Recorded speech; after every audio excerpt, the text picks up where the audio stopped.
An innovator is someone who has original and new ideas. They are creative and like to experiment with different techniques, and they try new ways to do certain things. A disadvantage of a coach being an innovator is that not every athlete suits the same method that the coach might have thought of. An example of this is in a team sport like handball, where there is a range of different people, so they might not all respond to the same type of training style. Therefore, this would hinder some athletes' progress. In contrast, in an individual sport like snowboarding, the coach only has to think of methods for one athlete, so it might be easier to come up with new ideas that are perfect for that one specific athlete. Similarly, if a coach has a range of ideas, they are more likely to find a method that will suit some athletes better than others. So in a team sport like ice hockey, this would be an advantage because the coach is likely to find a method that will suit everyone on that team. Another advantage is that if the coach does find a new method to do a certain skill and a specific athlete favours this new method, then the athlete could potentially develop to his or her full potential. This advantage also applies to an individual sport like golf. However, a disadvantage is that if the coach doesn't have the resources to complete or build new methods or ideas, whether that be in financial terms or in other circumstances such as weather conditions, this could delay an athlete's progress in any sport like tennis or stool, as the coach does not have the facilities to develop a skill further. For example, in skiing, an athlete needs certain weather conditions to complete certain skills, and they also need the right equipment as well. So if the coach has a new idea or method regarding the skier's training, but the skier does not have the correct equipment, this could halt the athlete's progress in the skill. Likewise, if the pitch in football isn't in the right condition, then this could affect how an athlete performs the new method that the coach has thought of.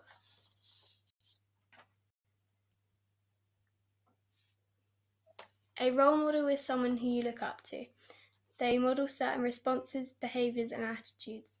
They're someone who you aspire to be like, and because of this, you trust their judgments on how they respond to certain situations.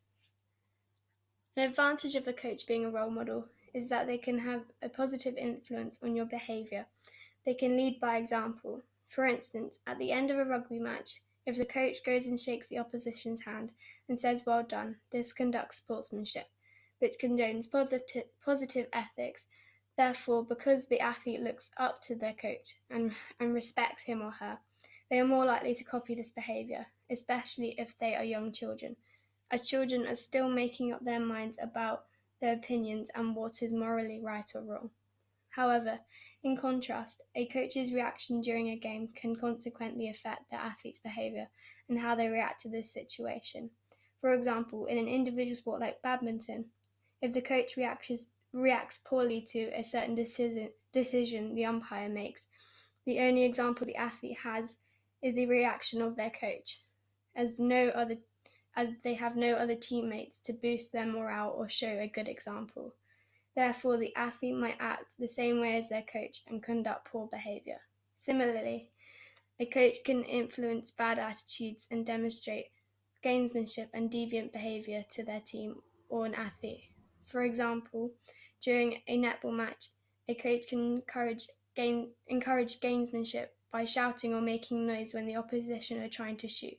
As a result, the players on court will copy their coach's behaviour as they believe that this is the right behaviour to follow. A disadvantage of a coach being a role model is that an athlete might put too much expectation and pressure on themselves to be like their coach, as they aspire to be like them.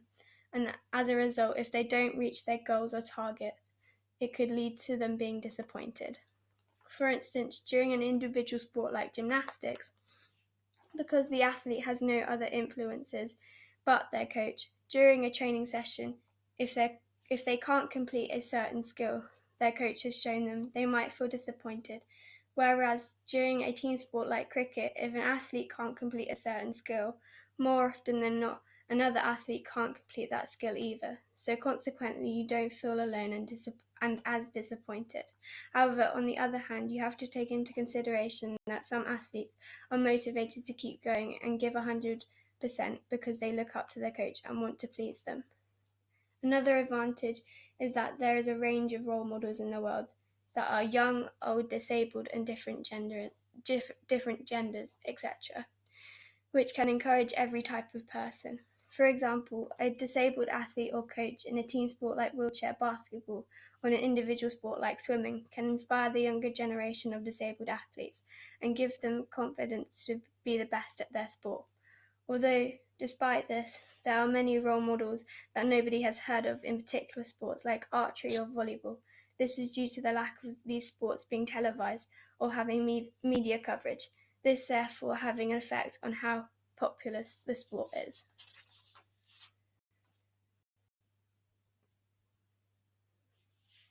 A motivator is someone that pushes a certain characteristic out of you, whether that be a positive or negative response. They are someone that can encourage you, and in doing so can build your confidence.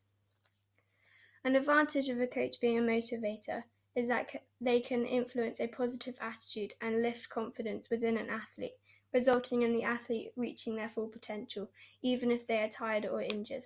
An example of this is during an extra time of a football match, where players are exhausted. If the coach shouts encouraging words at their team, they are more likely to be filled with confidence, subsequently resulting in the team continuing to work hard and trying to perform at their best. In contrast, not everyone reacts to the same motivation. For instance, during a snooker game, when the athlete is trying to concentrate, if the coach shouts encouraging words at them, then they might become distracted. This, therefore, is a disadvantage to some motivation. However, on the other hand, it is a positive that there are different types of motivation a coach can use, because the motivation a coach gives an athlete entirely depends on the person. There are other circumstances that also depend on what motivation a coach chooses to give, which include the athlete's age, disability, the standard that they play at, and even the sport they are playing, whether it is an individual sport or a team sport. For example, if you're coaching a local league under 10s girls netball team, they are children and they just want to have fun. So you need to be positive when motivating them and have a positive tone to your voice so that they can stay interested in the skill that they are learning. Compared to if you were coaching an athletics Olympian, your motivation would still need to be positive, but you wouldn't have to over-exaggerate the tone of your voice to make the skill sound interesting, because the Olympian would be a dedicated athlete and would want to complete the skill that aided their performance. A disadvantage is that a coach can be demotivating, which can affect an athlete's progress and performance. For example, during an American football match, if the coach is demotivating and has a negative attitude, it will impact the athletes and they won't feel confident and will want to give up.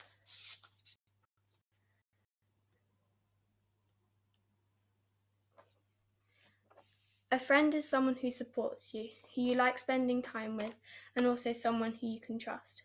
An advantage of having a coach as a friend is that you can depend on them to make appropriate choices for you in your sport, because you trust their coaching competence. You have a personal relationship with them, and also you can confide in them when dealing with personal issues.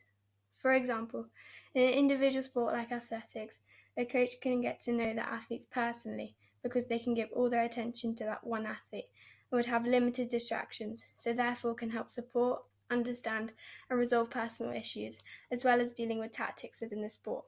However, in contrast, a team coach would find this much more challenging. For example, a netball coach has potentially a squad of 12 to contend with, so therefore he or she might not have a personal relationship with each individual player, because he or she can't give that undivided attention to each person, resulting in the coach not providing the same support to an athlete as an individual sport coach might. A disadvantage as a coach being a friend is that if they fall out with one of their friends that is on their team. For example, within a team sport like rugby, where you all need to work together and support each other, a falling out could affect everyone in that team and consequently disrupt other athletes' progress. However, in an individual sport like badminton, arguments won't affect anyone else but the two individuals involved, so the coach and the athlete. Similarly, a coach could show favoritism towards their friend in a team sport like football, which is a disadvantage as the friend could be replacing an even better player just because the coach is biased. On the other hand, another advantage of a coach being a friend is that you can have banter with them, which can boost morale within a team, for example, within a hockey team. If the coach can laugh with their players, then the athletes are more likely to listen to them and have more respect for the coach as they feel that they can relax around them. However, you have to take into consideration that not all members of the team might like banter. Therefore, this could be a distraction for them when playing or leading up to a game. If a coach potentially becomes friends with an athlete, they have to take into consideration of the participant's age, gender, and many other factors. For example, if a male gymnast coach is coaching an under-11s beginner class, then there has to be boundaries between the coach and the athlete, as the coach has a duty of care to the children and has to be professional when showing how to do certain skills. However, in contrast, a male coach that is coaching an all males over 25's basketball beginners class still has a duty of care to the athletes, but can be more flexible in how he approaches teaching new skills.